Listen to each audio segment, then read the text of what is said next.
بسم اللہ الرحمن الرحیم۔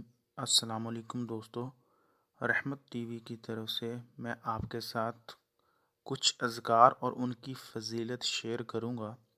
سبحان اللہ، جو شخص صبح و شام 100 مرتبہ یہ کلمہ کہے تو وہ ایسا ہے جیسے اس نے 100 حج کیے۔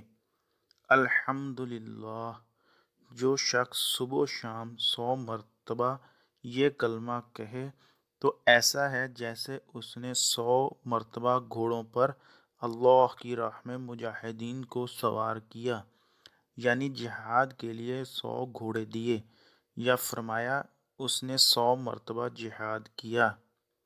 لا الہ الا اللہ، جو شخص صبح و شام 100 مرتبہ یہ کلمہ پڑھے تو وہ ایسا ہے جیسے اس نے حضرت اسماعیل علیہ السلام کی اولاد میں سے 100 غلام آزاد کیے۔ اللہ اکبر، جو شخص 100 مرتبہ یہ کلمہ کہے اس نے اس روز کوئی شخص افضل نہ ہوگا سوائے اس شخص کے جس نے یہ کلمات اتنی ہی بار یا اس سے زیادہ کہے ہوں۔ اللہ تعالیٰ مجھے اور آپ کو عمل کرنے کی توفیق عطا فرمائے۔ ملتے ہیں اگلی ویڈیو میں۔ السلام علیکم ورحمۃ اللہ وبرکاتہ۔